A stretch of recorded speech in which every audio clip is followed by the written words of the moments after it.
श्रावण महिना आता सुरू झाला आहे. श्रावणात आपल्याकडे व्रतवैकल्य करण्याची परंपरा आहे. श्रावण सोमवारचे व्रत हे मनोकामना पूर्ण होण्यासाठी सर्वोत्तम व्रतांपैकी एक आहे. हे व्रत केल्याने पुत्रप्राप्ती होते. योग्य जोडीदाराच्या इच्छा देखील पूर्ण होतात. कारण माता पार्वतीने कठोर तपस्या आणि उपासाद्वारे महादेवांना पतीच्या रूपात प्राप्त केले होते. अविवाहित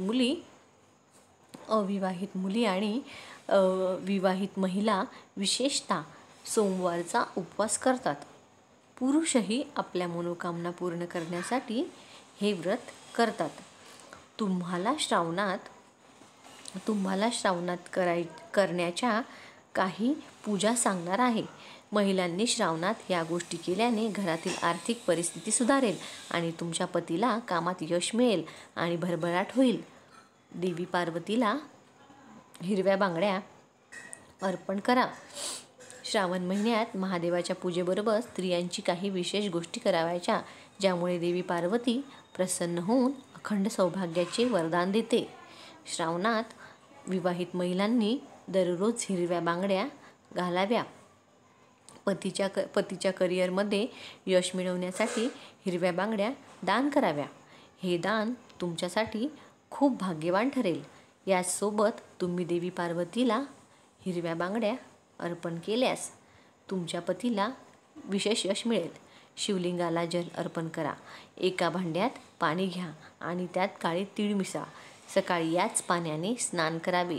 स्नानानंतर एका पाण्याच्या तांब्या घ्या आणि त्यामध्ये 2 चमचे कच्चे दूध टाका. महादेवाला अर्पण करा.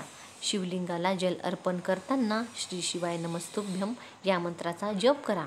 हा उपाय श्रावणातील किमान 15 दिवसांपर्यंत करावा लागेल. यामुळे तुमच्या पतीला यश मिळेल. महादेवाच्या मंदिरात बेल आणि भस्म दान करा. श्रावण महिन्यात मंदिरात घंटा दान केल्याने तुमच्या जीवनात सुखसमृद्धी येईल. करिअरमध्ये येणारे अडथळे दूर होतील. त्याचबरोबर मंदिरात भस्म देखील दान करा. बांबूच्या पात्रात भस्म दान केल्याने जीवनात अपार यश मिळते. विशेषतः श्रावण महिन्यात पती-पत्नीने एकमेकांशी भांडण करू नये, हे लक्षात ठेवा. संध्याकाळी महादेवासमोर दिवा लावा. त्याचबरोबर आणि त्यात हिरवी वेलची घाला. त्यामुळे तुमच्या घरात सुखसमृद्धीसोबतच धन आणि धान्यही भरपूर येईल.